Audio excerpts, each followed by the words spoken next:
So I'm Employer Brand Attraction and Resourcing Ops Manager at Vodafone. I've been at Vodafone 3.5 years. All of you know our consumer brand, but probably less than 10% of you know our employer brand. So that's been my big challenge over the last few years. Yeah, Talent Marketing Manager at Sage, been in the role for 7 months. Previous to that, I was 4 years with Carphone Warehouse that then became Dixon's Carphone. So launched the Carphone Warehouse employer brand, and then we merged and did that all again. I've got a different challenge with Sage in terms of, obviously from a big retail background, your customers are your candidates and vice versa. That's not the case with Sage. So we've got an employer brand that is not known at all, and probably a customer brand that people don't really know unless you're an accountant, and we're not really hiring accountants. So I've got a bit of a challenge, and I can talk through some of the stuff I've been doing, and I've got no money at all. And you'd think for a FTSE 100 I would, so I think it's probably good I can give some insight into some of the stuff I've been trying to do. I think I'm mic'd already, yeah. Hi, so I'm Jenny, recruiter through and through, so probably like many of you started agency side and then moved to the dark side in-house recruiting. Originally FMCG for Adidas, so I was very pleased to see to see these down here, where I was the Director of Talent Acquisition Employer Branding for the EMEA region. Then moved to dark side again and went creative agency side with the lovely SMRS. So I was their head of employer branding for 12 months. And then again, a little bit of a switch, moved to Hologic to be head of employee experience. And only in the last 3 weeks have I now taken on talent acquisition again. So kind of come full circle, if you like. So now head of employee experience and talent acquisition for Hologic, EMEA and Canada. Excellent. So these are our panellists, guys. You've heard a little bit about what they're doing, who they are, and some of their experience. Does anyone have any questions? Does anyone want to be that brave? Here we go, Adam. Off we go. I knew it was going to be Adam. They all sound nervous, don't they? What I love is that Adam's on in a minute. So I've got a feeling I know who's going to be asking questions later. There won't be any time for questions. Yeah, okay, so Helen, you said you've got no money. You actually visualized zero money. Yeah. Nick, you've spoken about in the past about the fact that you've done things with basically no money. You bought a tripod and a camera. Mm-hmm. That's 2 FTSE 100 companies. This question's for you, Jenny, as well, but why do you think it is that no money is devoted to employer brand? Do you think it's because employer brand is a non-thing? 100% yes. It's a non-thing. What we are is marketeers, we're talent acquisition people, we're hiring people into the business. I'll be honest, I love this wave of employer branding because I've made a pretty good career and living out of it. I think in 18 months, 2 years, possibly 5 years' time, employer branding won't be a thing. Adam and I were talking earlier, employer branding will be like breathing, something we all do, we all have to do, and actually, ironically, even if we're not doing it, it's already being done for us. Glassdoor, what was the quote the guys at Reed said earlier? It's about what someone says about your business when you're not in the room. It's already happening. We're just not controlling it. It's been a mission over the last couple of years to get this on the table with people and turn it into something. And results have done that. Being able to demonstrate how we can reduce the number of applications that we need to make a hire and how that improves candidate experience, therefore customer experience, which is the only thing our directors care about. Candidates are fine, they will keep coming. Customers, now that's the holy grail. That's got pound signs on their heads.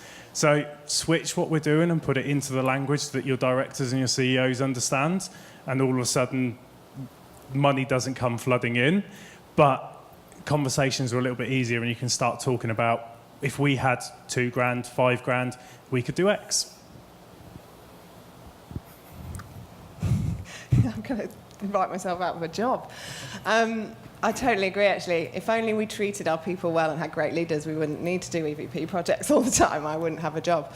The reason why we have jobs is because we're usually not treating our people well. We need to have some kind of business case of how we're going to turn this around, how we're going to create a great candidate experience with our people. Why isn't that just normal? Why are we not just being nice to our candidates through the process and telling them about our culture and replying to their emails or calling them back? we often talk about all this money we've got to invest in candidate experience, but actually that's just our job. That should be what we're doing. I'm 7 months into my journey stage, so I'm still kind of on a journey. And in fact, I can't call it employer brand internally. I got told as soon as I came into the business. So I am talent marketing manager because they understand what that is, even though it's the same thing. Because for them, employer brand's fluff. And so, I've had to do the same. I've had to, how can I make this work and show something on the bottom line? So for me, I work really closely with our channels and comms campaigns manager of how do we use our marketing and our employer brand to influence our conversion rates? So how can we put a number on it? So how are we using social to have more conversion from social, which therefore increases our SEO and traffic, which doesn't cost as much as potentially spending loads of money on LinkedIn.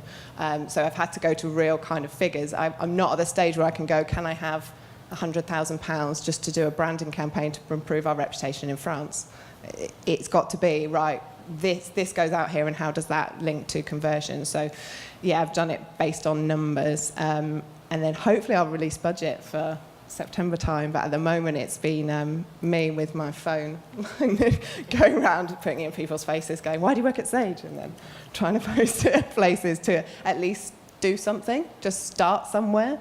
I don't have the budget to do a big research project, and it won't happen, so I have to do small things, start in areas where people want to talk, marketing, PR, comms, they like to talk anyway, go and talk to them, ask them why they do what they do, post that out, and hopefully then get them to share it as well.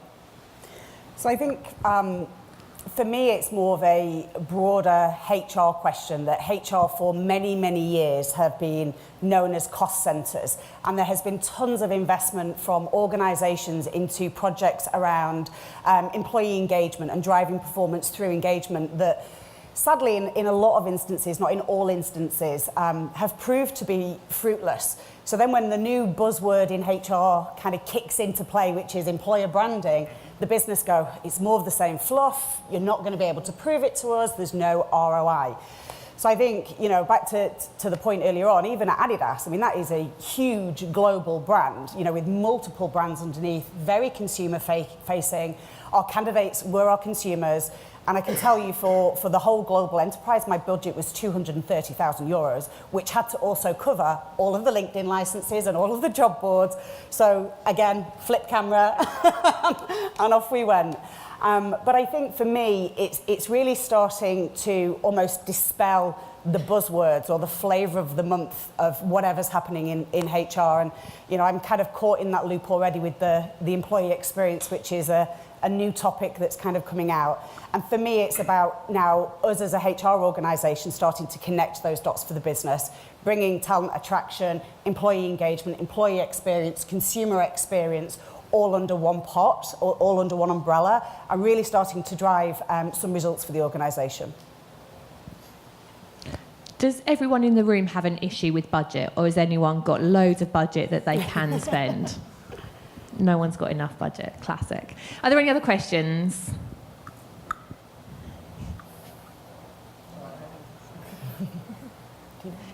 Squeeze on through. So this is a question that I know Nick will be able to answer, but I'd be interested to see other people's input. So one thing that it's all very good. We talk about telling the employee stories, but how do we get them? I know, Nick, you've been on a hell of a journey in terms of actually managing to get them. So I just wonder if you could share that. I sure can. Just in case anyone's wondering why is DJ picking on me, there's not everyone trying to pick on me. We've just done a careers website with DJ, and I gave him plenty of grief during that project. So I think it's karma is probably why he's having to go back. I do sound like a bit of a stuck record. I've spoken on a couple of tables and we've spoken about employee stories and how we get them, how do you start that momentum of getting the ball rolling. Before Helen nicks my phrase, in every single business we've all got gobshites, right? We've got those people that you can't shut up, that are always talking. That's me, you've guessed it. But they're the ones that are already they're already telling their story externally. Might not be telling it on the social that you guys can see and the digital channels that you guys can see, but they're saying it. Whether they're saying it at events like this, down the pub with friends, in meetings with customers, they're already saying it. So ask them to say it for your channels. Ask them to say it for you guys. That's how you start telling your stories out there. The other bit is you want the best talent, right? So don't go to your underperformers and ask them to produce your stories, because people buy like people like themselves. So what you'll end up doing is fueling more rubbish performers in the business. So you've got a couple of different routes. You've got the gobby ones, the ones that you can't shut up.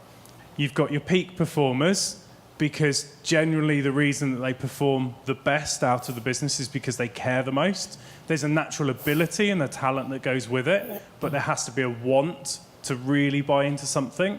So there's a story there. And then look at your most engaged. We kicked off employee stories with our LGBT plus network. They were the most engaged and most passionate about the story that they had to sell and tell, and how did they do that. We started with that network, and all of a sudden our women's network wanted to be involved because they weren't being outdone by that network. And then tech wanted to get involved, and then all the other teams wanted to get involved. But when we first started this 2 years ago, it would take me 5 days of chasing to get a story, if I was lucky. And when I did, it was mediocre at best. We're now in a position where we get between 4 and 5 stories a week sent in to us, and there's no chasing. If anything, we're being chased by people of, when can you post our story? So actually, our roles have changed, and our people are telling our stories. Is that on both internal and external sites? Sorry, I'm over here. We all went, what you got? Yeah, I know, you could be popping up everywhere. Is that both internally and externally? So it's encouraging the employee and the potential candidates as well? So we post all our employee stories externally, and we get all our internal engagement through external posts. We've got Yammer, we've got Workplace by Facebook, etc. But what we don't want to do is split that love. We don't want Helen to post something about how awesome Sage is, and everyone says internally how awesome it is, but no one externally sees it. So we just share it externally, and we then drive people to that external post so that all the love to say, yeah, great story, glad you told us, is told externally, which reconfirms it to our candidates that it's awesome. I'm on the journey with Sage, but so I'll give a little bit on that, and then I'll talk about stuff I did at Carphone. With Sage, I'm starting with my recruiters, first and foremost. I am in the talent acquisition team. So I'm starting with their stories, and not necessarily just their work stories, just generally what they like to do outside of work, them as a person, because I need to get my recruiters on board. I'm not everywhere. I work for a global business. I'm not in every location, and I don't speak French, German, Portuguese. And they need to be my brand ambassadors to start, first and foremost. So they're the ones who are starting the stories first, and then sharing them on. We don't have anywhere to host stories. I don't have a great careers site. If you want a really great kind of experience, you can go through our careers site. But get them to share it on their LinkedIn, and then we link to it through our social channels. With Carphone, I did similar to what Nick did. I literally went round people's desks. I knocked on doors. I chased. I emailed every retail director I knew and said, who is your best person to talk to? I started phoning them up myself. I interviewed them. I wrote it up, and then we shared it. And then obviously we started to prove it, and then I was lucky enough I did get budget, and then got an agency, and we're able to kind of do that regularly. And it is now a case where, well, from what I've heard, people are going, oh, I really want a blog up with my picture, and I want to share it. I want to share it with my family. I want to show this. But it was hard work. It was me just going around and asking people and sitting in their desk, and if I hadn't heard from them, walking up to their desk and going, have you done that story yet? Can you please do that story? But then it does start to, because people like talking about themselves, and they like it when their friends go, oh, that sounds like a cool place to work, you do a cool job. And then there's an element of, especially in retail, competition. People like outbeating each other, and sales. So if someone's got a good story and it's got that many likes, they want to get a good story, and they want to get more likes and more comments and things. Yeah, so I think, as these guys have already said, certainly what I found, not just here, but at Hologic, but at Adidas as well, is getting the first person to break cover. That's often the challenging, the most challenging piece, particularly if you're asking them to do it on film. And I think whilst I agree with what Nick said about kind of going after top performers and strong performers, I'd also go after the gobshites too, because certainly when you think about employee engagement, quite often the people who are most vocal because they really care. Like, and it's hidden away. If they're actively complaining, it's because they want something to change. And so giving them the platform to say, okay, we've heard your angst and we've heard your pain. Now, let's imagine what this business would look like when all of that's fixed. How would that feel? How would that look? What would that mean to you? And all of a sudden, you can start to almost peel back some of those layers of that angst and that pain and get to the real heart of the matter that actually they're saying it because they care. And so that's the only kind of add-on that I would put there. But I think for us, the approach that we took, our journey, again, is very, very, very early days. We have zero brand, either commercial or candidate. My guess is that nobody in this room has ever heard of Hologic. Hopefully you'll stay for my session later and you'll know more about us. But we're a medical devices organisation, and we have enormous purpose, we have enormous pride throughout our organisation, but our business results were tanking. And so we went through a process of focus groups, interviewing our employees to really understand what it was for them, why they worked for Hologic, and trying to get beneath the parrot fashion of because we save lives, because there's lots of companies that do that, to get to the real why. And we had set that session up so there was film crew in the background, but everybody had been promised, you know, wholeheartedly, no sound bites, just visual. We will get your permission before we do anything. And if anybody at the end of the day wants to do a one-to-one to camera, then you absolutely can. And at the beginning, we had people saying, I am not going on camera, I am not going on camera. By the end of the day, because the conversation was so passionate and so honest and so transparent, we had a queue of people waiting to go on camera. So similar to these guys, that's kind of what we did. Off the back of that, we built an internal magazine. So again, no money. It was an online platform that I bought for $200 US, and we threw them all in there and we pushed it out across the business. Average reading time was 14 minutes. Most people in our organisation don't look at any of the comms that get sent out, but it was content written by them, for them, in their own language. And so for us, it was how do we get people to break cover? And now that's happened, the floodgates are open, the same as you guys. And if you're wondering how to start, what to ask and what to do, I said it at last year's event, I say it every time I speak, I only use one question. My entire brief to anybody producing a story is why do you do what you do at Vodafone rather than anywhere else? That's it. There's no, it has to be 200 words, it has to be a minute's video, you have to get these values in and you have to get all of this stuff. That's the only question I ask. And what you find is that they will come back to common buckets. That's your EVP. Not what you sat in your ivory towers creating. That's what your EVP is. That's the points that you push out. And sometimes it's as brutal as you're the closest company to my house. Yeah. Fine. It is what it is. You pay more. In fact, I don't think we've ever had that as one that's come up. But it's not always the most inspiring of things. Yeah. It's like, we've got slides like Google. We haven't. Don't do anything like that. But why do you do what you do? Life's short. Go somewhere else. What keeps you here?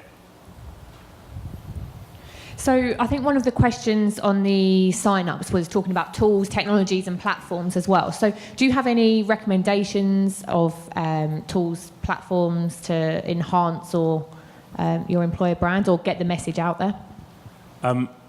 You sent through some of these questions and this was a really easy one for me to jump on. Anyone follow Ben Gledhill on LinkedIn? I got him to post this morning his toolkit. Which is free or very, very cheap. 99 euros a month gets you almost everything you could ask for, but actually most of it can be done for under 40 euros a month. So I'm not going to give you a list because I can't remember most of it. It's all in my Chrome favourites and everything. But check out Ben Gledhill's post. I'll tweet it out later as well using the hashtag as well. And there's everything from video editing, social posts, headers, what all the trends are, you name it, it's got pretty much everything we need in there. Nice and easy. Did you do that on purpose? 100%. Excellent, well done. And what about, I think Adam has already asked this question, but where do you see the future of employer brand going? That we don't have to keep talking about it. One less conference a year. That it's just, that's what it is. That we are, that, you know, that we are on the same level as it's customer marketing, or it's just marketing. It doesn't matter whether it's candidate, customer, whatever, that we're on the same, that you don't have to have these conversations all the time. We're not always facing off against marketing and they don't understand what we do, even though we do exactly the same thing.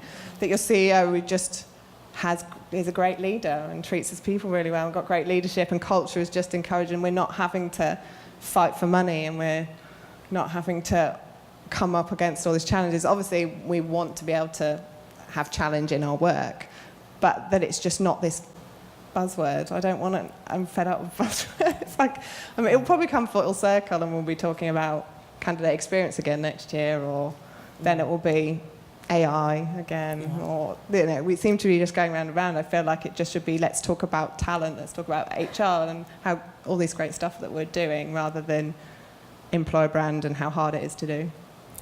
Yeah, and I think whilst I'm all for a good gadget, I love a bit of tech. I love, you know, I use some of the tools that Ben uses, and you know, I'm all for the new topic and the new piece of tech, the AI, the chatbots, whatever it might be. But for me, it's as simple as be as human as the humans you serve, and you know, to the point that we made earlier on of returning phone calls and getting the basics right.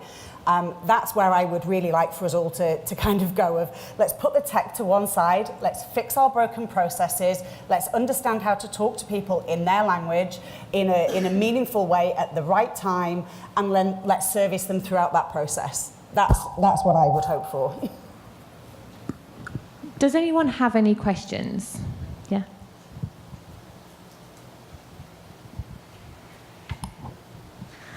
So I work for Women in Tech, and we cover a lot of the hot topic of diversity and inclusion.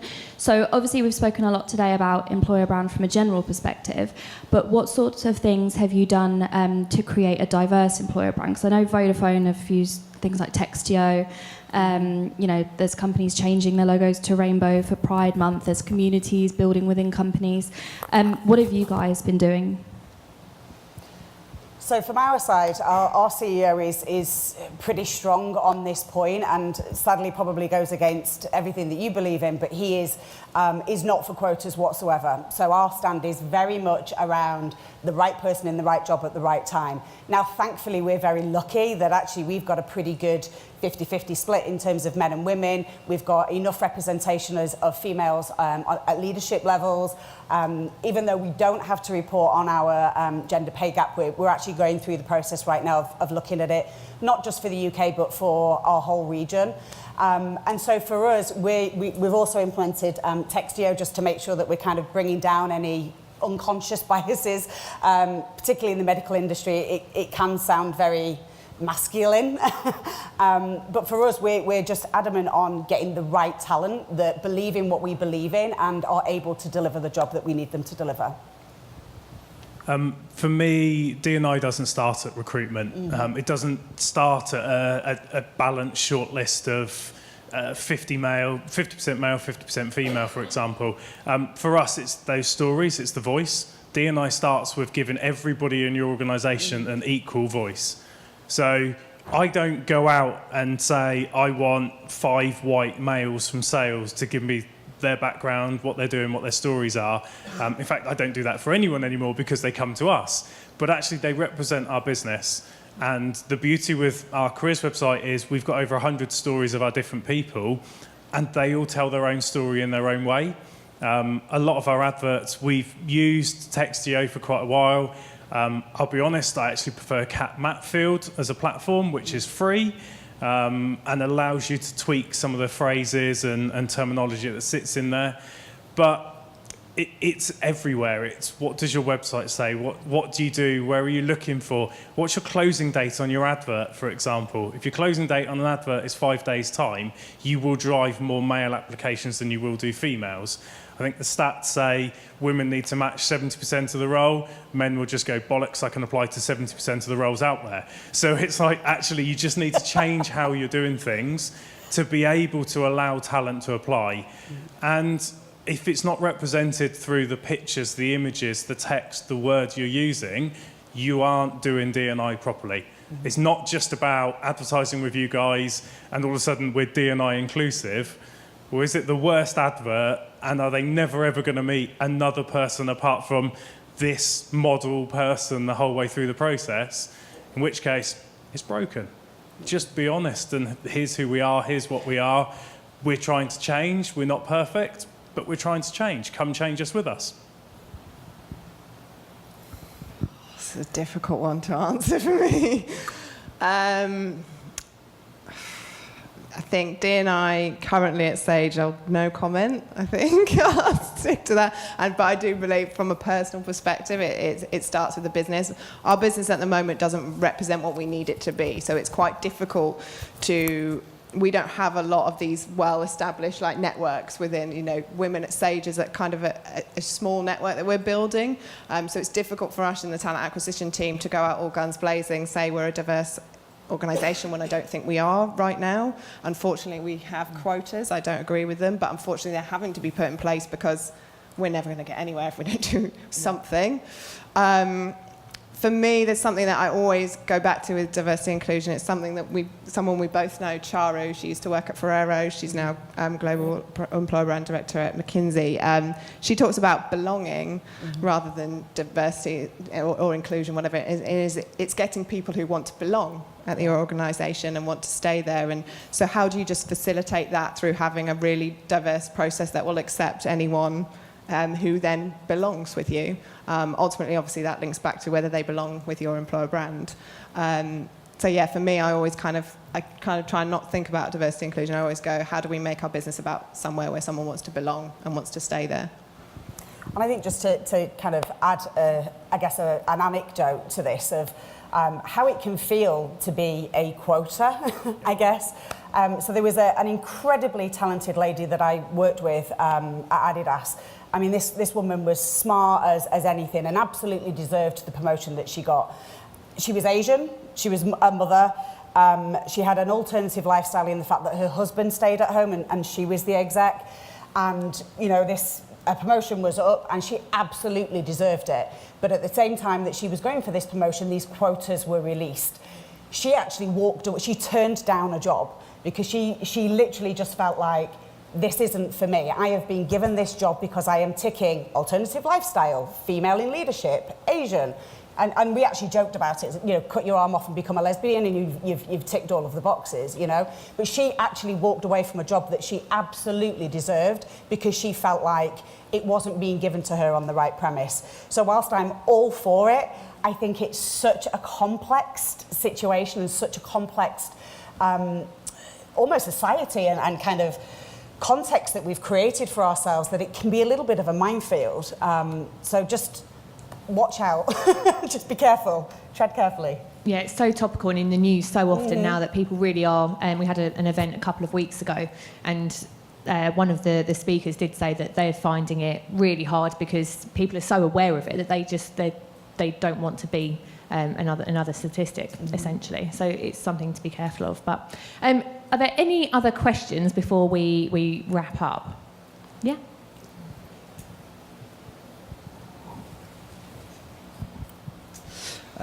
So one of the things that's kind of come across, and I think in an ideal world when it comes to branding, ideally comms, marketing and HR recruitment are all involved.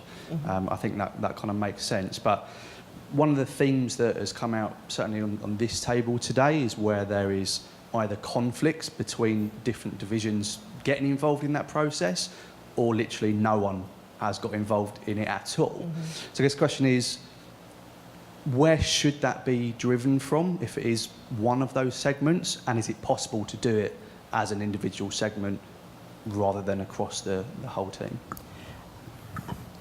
I think for me, that's part of the problem. I think that Adam asked earlier on of why isn't there enough attention being given to this? Because there are too many functions battling for the same thing. I think certainly where I have seen it work best is where those business functions come together as one to serve the same purpose. So as I think about Adidas as an example, because again, we haven't done anything yet externally on branding at Hologic, Adidas is enormously protective of the brands that sit under the Adidas group.